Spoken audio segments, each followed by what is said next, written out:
क्या क्या ऐसी कोई चीज़ें हैं जो राजनीति में एक पॉलिटिशियन के लिए टैलेंट मानी जा सकती है?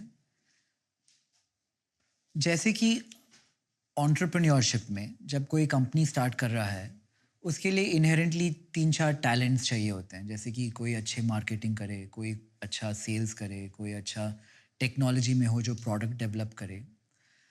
अगर किसी युवा को आज पॉलिटिशियन बनना है, तो उसमें ऐसी कोई टैलेंट्स है जो आप परख सकते हैं ऐसे, कि ये होना चाहिए? दो चीजें अलग अलग है। पॉलिटिशियन बनना वो एक पार्ट है हुँ, हुँ। और पॉलिटिक्स में सफल होना वो दूसरी चीज है। तो दो अलग तरीके से। तो एक तो हो गया है राजनीति में आना, हुँ, दूसरा होना है सफल होना।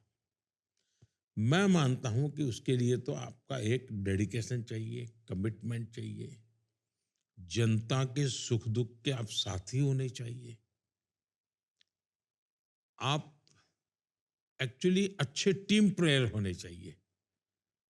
आप ये कहो कि मैं तिस्मार खां हूं और मैं सबको चलाऊंगा और दौड़ाऊंगा, हुँ। सब मेरा हुक्म मानेंगे, तो वो हो सकता है उसकी राजनीति चल जाए, चुनाव जीत जाए, लेकिन वो सफल राजनेता बनेगा गारंटी नहीं है। और देखिए देश में मैं कभी कभी सोचता हूँ, हो सकता है मैं जो सोचता हूँ वो विवाद भी पैदा कर सकता है। जब आजादी का आंदोलन चला, उसमें समाज के सब वर्ग के लोग जुड़े, लेकिन सब पॉलिटिक्स में नहीं आए। कुछ लोगों ने अपना जीवन बाद में शिक्षा को दे दिया, किसी ने खादी को दे दिया, किसी ने प्रौढ़ शिक्षा को दे दिया, किसी ने ट्राइबल की भलाई के लिए ऐसा रचनात्मक कामों में लग गए। लेकिन देशभक्ति से प्रेरित वो आंदोलन था, आजादी का आंदोलन। हर एक के मन में एक जज्बा था, भारत को आजाद कराने के लिए मुझसे जो होगा मैं करूंगा। आजादी के बाद उसमें से एक लॉट राजनीति में आया। हुँ, और शुरू में देखिए राजनीति के बाद हमारे देश में जितने टॉलवर्ड लीडर्स थे वो आजादी के जंग से निकले हुए लीडर थे। तो उनकी सोच, उनकी मैच्योरिटी, उसका रूप अलग है, बिल्कुल ही अलग है।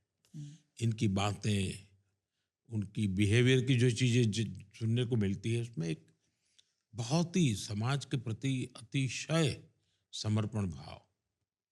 और इसलिए मेरा मत है कि राजनीति में निरंतर अच्छे लोग आते रहने चाहिए और मिशन लेकर के आए, एम्बिशन लेकर के नहीं। अगर मिशन लेकर के निकले हो तो कहीं न कहीं तो आपको स्थान मिलता जाएगा। एम्बिशन से ऊपर होना चाहिए मिशन। फिर आपके अंदर क्षमता हो गई। अब जैसे महात्मा गांधी,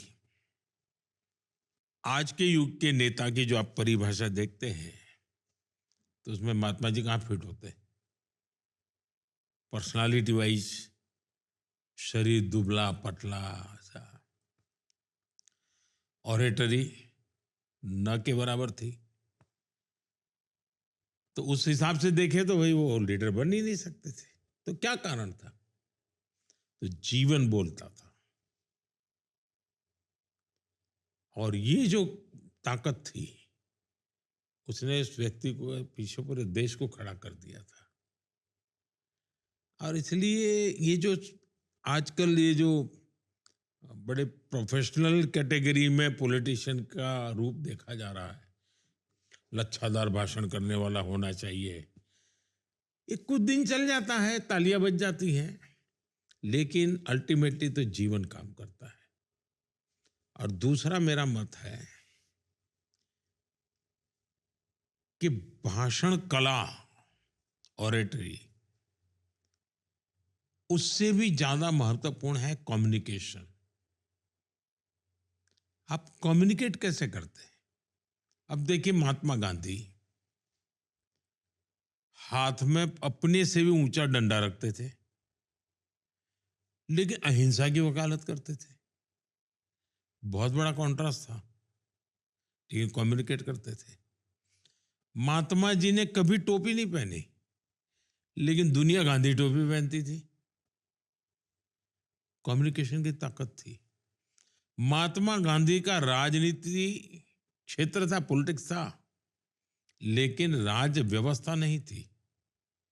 वो चुनाव नहीं लड़े थे, वो सत्ता पे नहीं बैठे थे, लेकिन मृत्यु के बाद जो जगह बनी उसको नाम राजघाट रखा।